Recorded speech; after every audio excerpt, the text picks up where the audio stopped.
பேரன்பு கொண்ட பெரியோர்களே, தாய்மார்களே, சகோதர சகோதரிகளே, உங்கள் அனைவருக்கும் வணக்கங்கள். நான் உங்கள் சுரேஷ்குமார். வரும் 2026 தேர்தல் பிரச்சாரத்தை உங்கள் முன் வைக்கின்றேன்.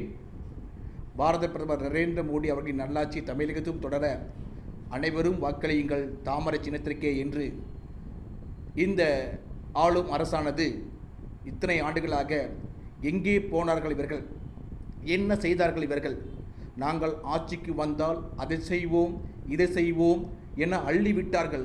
நம்பினோம், ஏமாந்தோம். ஆட்சி பொறுப்பை அவர்களிடம் கொடுத்தோம். திராவிட மாடல் என்றார்கள். தினமும் திருட்டு, கொலை, கொள்ளை, பாலியல் வன்கொடுமை இவர்களை தடுக்க ஏதாவது செய்தார்களா?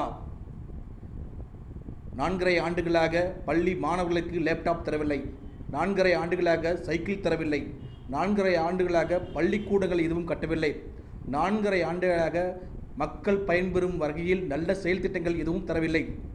4.5 ஆண்டுகளாக பெண்களுக்கு, குடிமக்களுக்கு எந்த பாதுகாப்பும் இல்லை. 4.5 ஆண்டுகளாக சட்டம் ஒழுங்கு என்று ஒன்று இருக்கிறதா என்ற ஒரு கேள்வி. போலீஸையே பொதுமக்கள் முன்னிலையில் ரவுடிகள் அடிக்கிறார்கள். புகார் கொடுக்க வந்தால் அவர்களையும் அடிக்கிறார்கள்.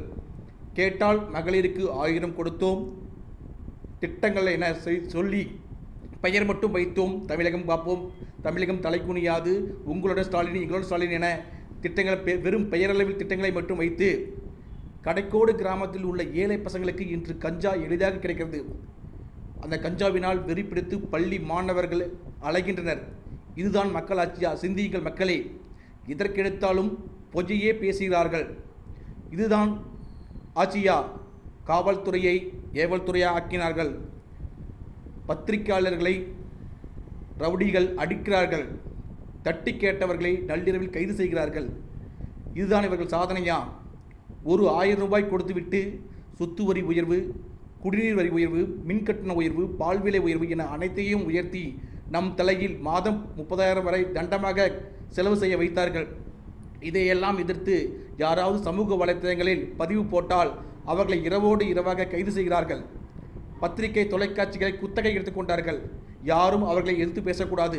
அரசு ஊழியர்கள், ஆசிரியர்கள், செவிலியர்கள், தூய்மைப் பணியாளர்கள், அங்கன்வாடி ஊழியர்கள் என அனைவரும் இரத்த கண்ணீர், தினம் போராட்டம், இரத்த கண்ணீர் வடிக்கிறார்களே. இதுதான் மக்களாட்சியா? தமிழக மக்களே சிந்தியுங்கள்.